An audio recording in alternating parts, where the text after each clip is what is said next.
Hey guys, I'm bringing you another video here. This one is going to cover a really cool strategy that I noticed the Toronto Ultra using, one that was very adaptable, that they used in three major different ways that I'll exemplify in this video.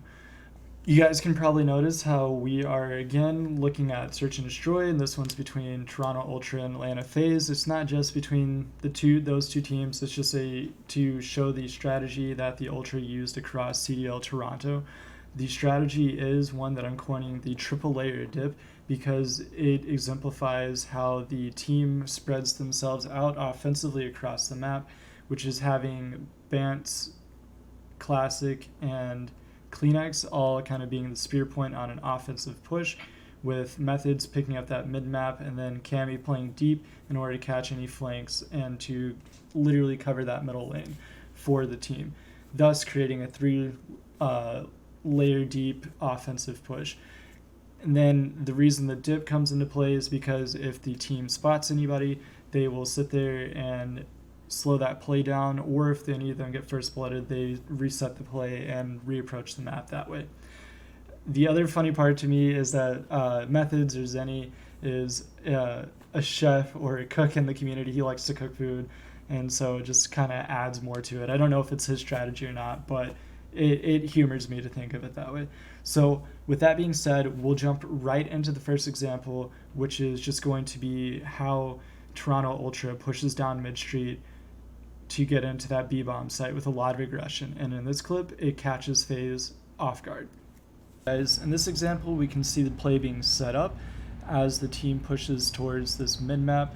They'll throw an early smoke in order to cut off the lines of sight so they can safely push into this tunnel area and push into that B-bomb site. You'll see them push all the way into the back, and all three subs will kind of hit the same area at the same time in order to make an aggressive play. So if you notice on the minimap in this clip and the previous one that I just showed, you'll see that triple layer formation that I'm talking about, where Cammy hangs back the sniper in order to hold that mid-map so they can safely push.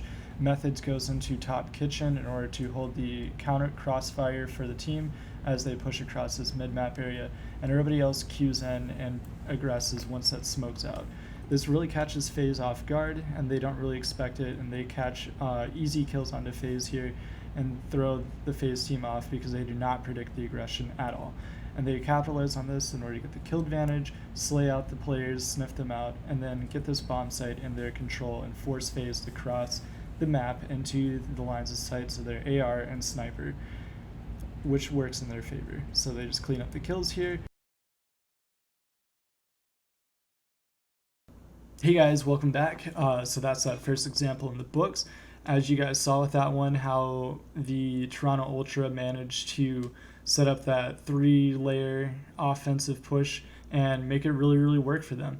So they did a really great job with coordinating it, executing it, and using that aggression to catch FaZe on their back foot. So again, just pay attention to how they spread the map and operate it, going into the second clip where they use Water Street to do the push instead. So right here is where we can see Toronto Ultra run through and set up the play that they need to make on this map. So you have Cammy hang back on that deep layer, you have Kleenex, Bants, and Classic push up into the opposing bomb site as that top layer, and then you have Methods there picking up the map, creating that triple layer as I was talking about. We can see that play out here in this play, as you'll notice if you watch the mini-map. Cammy number 4, playback bar, he'll have a sniper in order to try and counter the sniper of Dallas. And right here you can notice Toronto have done their homework. They know Illy likes to play aggressive here and try and catch an early first blood and play his life once he gets that blood.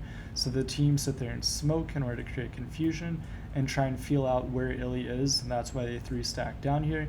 They manage to look, trade out Illy, and then they have an open push into this B site given their aggression and how Methods killed one of the players mid-map. So here they just have to slay out the bomb site given that they have numbers advantage and stay up, and they do so leaving Hook in a 1v4 that they end up pulling relatively easily, creating a really good offensive play. There we go, guys. Example number 2 is done. And now we can transition on to example number 3, where I will explain how they adapted the same push, but instead they go towards the A bomb site instead of the B bomb site like we saw in the last 2 examples. So here's the final example that we'll see, which is where they adopt the strategy to hit the A bomb site instead of the B bomb site. The 3 subs aggress into that A site, and they smoke out the lanes of the map in order to provide that confusion and uncertainty in the Dallas defense, which we'll see in this clip here. So Toronto, if you notice, keep that 3-layer position. Only difference is Cammy plays a little bit further up here, and they don't as heavily push into top cafe this time. Reason being is Illy has been playing super aggressive, and they hear the utility of Illy come through. So in order to do this, they counter this, they smoke the Water Street side to fake that B push and make Dallas sit there and turn their eyes towards B and make Illy second guess the play here.